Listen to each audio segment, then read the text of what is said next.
आज का मेरा जो टॉपिक है रूपाली, आज का मेरा टॉपिक है इंटरेस्ट कैलकुलेशन।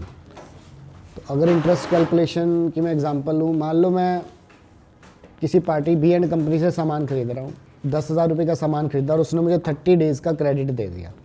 यानी कि आज जो मैंने सामान लिया उसकी पेमेंट कब करनी है? 30 डेज़ के बाद। लेकिन वो कह रहा है मैं 30 डेज़ का आपसे इंटरेस्ट चार्ज करूँगा 2% फॉर 30 डेज़, राइट। 30 दिन बाद पेमेंट करोगे तो आपको इंटरेस्ट लगेगा कितने परसेंट? 2% for 30 days. अब टेली आपको ये बताएगी कि 30 दिन का आपका कितना इंटरेस्ट बनता है। तो एग्जांपल अगर मैं देखूँ वाली स्क्रीन के ऊपर मैंने इंटरेस्ट कैलकुलेशन के क्या क्या फीचर सेट करने हैं F11 में वो बता रखा है। पहले हम परचेज करेंगे, परचेज करने के लिए हम कहाँ जाएंगे और पेमेंट करने के लिए कहाँ जाएंगे? जब आप पेमेंट करोगे तो पैसा तो दोगे, साथ के साथ आपको क्या पे करना पड़ेगा? इंटरेस्ट।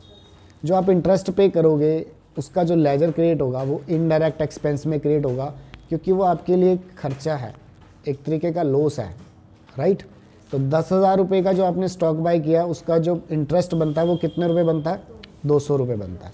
वो मैं आपको टैली में करके दिखाता हूँ। तो आ जाओ टैली स्क्रीन के ऊपर। सबसे पहले हम क्या करते हैं? कंपनी बनाते हैं। कंपनी बनाने के लिए कहाँ जाना होता है? कंपनी इन्फो में। देन कहाँ? Create company.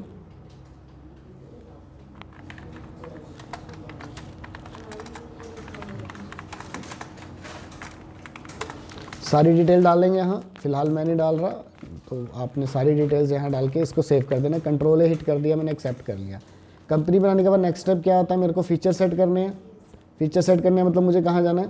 F11 में। तो F11 में मैं चला गया और यहाँ पर F11 के अंदर अकाउंटिंग फीचर में एक तो आपने मेंटेन अकाउंट्स ओनली, पहला ऑप्शन यस रखना है। एक बिल आपने बनाने हैं ऑब्वियस, और एक ये वाला ऑप्शन है एक्टिवेट इंटरेस्ट कैलकुलेशन, इसको यस कर देना है। इसको यस करने के बाद आपने बाकी सारी ऑप्शंस नो कर देनी है। डेबिट नोट क्रेडिट नोट आप चाहो तो यस रख सकते हो, बाकी सारे ऑप्शंस नहीं। तो F11 भी सेट हो गया, कंपनी भी क्रिएट होगी। नेक्स्ट स्टेप हमारा रहेगा लेजर क्रिएट करने का, मास्टर्स क्रिएट करने का। तो परचेज का लेजर किस में बनेगा? परचेज अकाउंट में। और सेल्स का लेजर किस में बनेगा? सेल्स अकाउंट में। इन दोनों पे मैं कोई एक्टिवेट इंटरेस्ट कैलकुलेशन नहीं कर रहा। हाँ, जिससे मैं माल खरीदूंगा, मान लो मैं बी एंड कंपनी से सामान खरीदूंगा तो बी एंड कंपनी मेरे लिए सेंट्री क्रेडिटर है। बिल बनाएंगे, यस। कितने दिन का क्रेडिट दे रही है?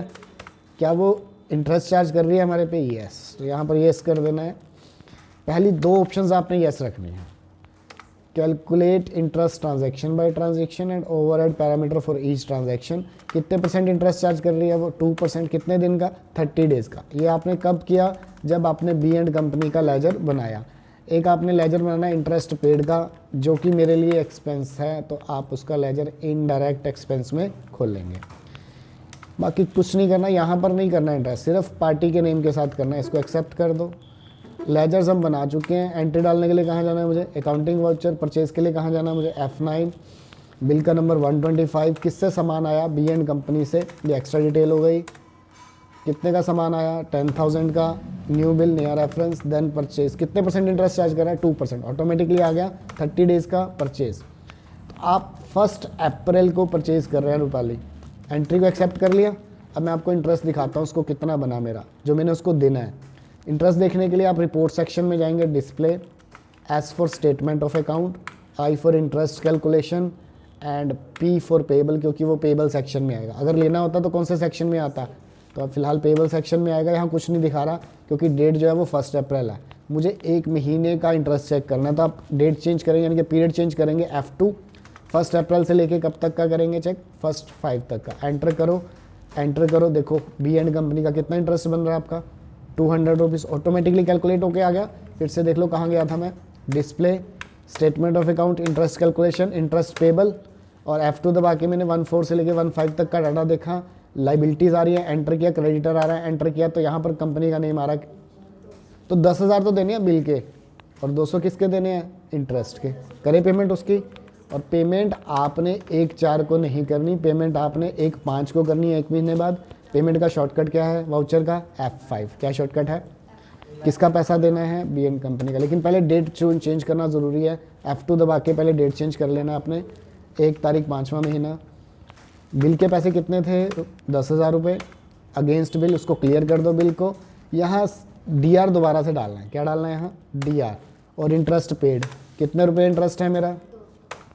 क्रेडिट में क्या आएगा, कैश। और अगर चेक दिया तो बैंक का नेम, और बैंक का नेम नहीं है, on the spot laser create करना हो तो ऑल्ट सी दबाना है। क्या दबाना है, ऑल्ट सी। तो state bank of India, bank का लेजर किस में खुलेगा, बैंक अकाउंट के अंदर। बाकी आप एक्स्ट्रा ये जो डिटेल है वो ऑब्वियस है, कंपनी में तो डालेंगे, फिलहाल मैंने यहाँ नहीं डाली। यहाँ पर चेक का नंबर आएगा, जो भी चेक का नंबर है इसको एक्सेप्ट कर दो, ठीक है जी। 1 मई को आप पे कर रहे हो, 10,000 रुपये किसके पे कर रहे हो, बिल के, है ना। और 200 रुपये 200 रुपीज़ फॉर द इंटरेस्ट, और टोटल पैसा कितना दे रहे हो, 10,000 और 200 रुपये। मैं ये सेम चीज़ आपको सेल के साथ करके दिखाता हूँ। सेल के साथ आप पहले सेल किया आपने, सेल करते हैं आपने डेट जो रखनी है 1.4। सेम एग्जांपल ले लेते हैं, हमने दीपक को सामान बेचा है तो एंट्री जाएगी सेल्स के वाउचर में, पहला बिल किसको सामान गया, दीपक को। दीपक का लेजर नहीं है तो ऑन द स्पॉट लेजर कैसे क्रिएट करते हैं, ऑल्ट प्लस सी। दीपक का लेजर किस में खुलेगा, सन्ड्री डेप्टर में। डेप्टर कौन होते हैं, हमारे कस्टमर जिसको हमने सामान बेचना है। 30 डेज़ का क्रेडिट हम उसको दे रहे हैं, और क्या हम उस पर इंटरेस्ट चार्ज कर रहे हैं, यस। हम उस पर मान लो 3% इंटरेस्ट चार्ज कर रहे हैं। पहली 2 ऑप्शंस मैंने बताया था यस करनी है, calculate interest transaction bye transaction and override parameter. कितने परसेंट इंटरेस्ट चार्ज कर रहे हैं हम, 3%। 30 डेज़ का 3% इंटरेस्ट चार्ज कर दिया, और इसको यहाँ पर एक्स्ट्रा डिटेल है, कुछ नहीं डाला। मान लो हमने उसको 20,000 का स्टॉक सेल किया है, नया बिल, पहला बिल 20,000 रुपये का, 3% ब्याज हम लगा रहे हैं, इंटरेस्ट लगा रहे हैं, सेल। तो ये एंट्री वाली कौन सी डेट की डल रही है, 1 अप्रैल की। इसको एक्सेप्ट कर दो। अब हमने उससे इंटरेस्ट लेना है, 20,000 तो लेने बिल के, प्लस क्या लेना है, 3% इंटरेस्ट। वो कहाँ जाके देखेंगे, display, statement of account, interest calculation, interest receivable आएगा। पेबल क्यों नहीं आएगा, क्योंकि इस बार हमने देने नहीं है, हमने इंटरेस्ट लेना है, लेने वाला रिसीवेबल में आएगा। F2 दबा के 1.4 से लेके 1.5 तक का इंटरेस्ट चेक करो, 20,000 के ऊपर 600 रुपये उसका 3% के हिसाब से बनता है इंटरेस्ट कैलकुलेशन। अब इसकी एंट्री देखो कैसे डलेगी, इसकी एंट्री डलेगी काउंटिंग वाउचर F6 में। कहाँ डलेगी एंट्री, कौन पैसा दे रहा, दीपक। बिल का पैसा कितना था रूपाली, 20,000, वो तो क्लियर कर दो अगेंस्ट बिल करके। प्लस यहाँ दोबारा से CR डालो और एक नया लेजर बनाओ इंटरेस्ट रिसीव का। लेजर बनाने का शॉर्टकट ऑल्ट सी है। अब ये जो एक्स्ट्रा पैसा मिल रहा है ये आपकी इनकम है, क्या है आपकी, इसको इनकम में डाल के एक्सेप्ट कर दो। कितने रुपए थे, 600, और डेबिट में क्या आएगा, कैश। लेकिन डेट जो है वो 1 अप्रैल नहीं आएगी, डेट कौन सी आएगी, क्योंकि हमने एग्जांपल ऐसे कंसीडर करिए कि हम 30 डेज़ बाद पैसा ले रहे हैं, तो 1 मई को आप पैसा रिसीव करोगे। टोटल पैसा कितना लिया आपने, 20,600 रुपये। और अगर चेक लिया तो कैश की जगह वैसे क्या आएगा, बैंक का नेम, है ना। और यहाँ पर चेक का नंबर आता है, इंस्ट्रूमेंट नंबर मतलब चेक का number, whatever the cheque number is, वहाँ आपने यहाँ डाल देना है। इसको एक्सेप्ट कर दो, ठीक है। ये मुझे करके दिखाना है इंटरेस्ट पेबल की और रिसीवेबल की।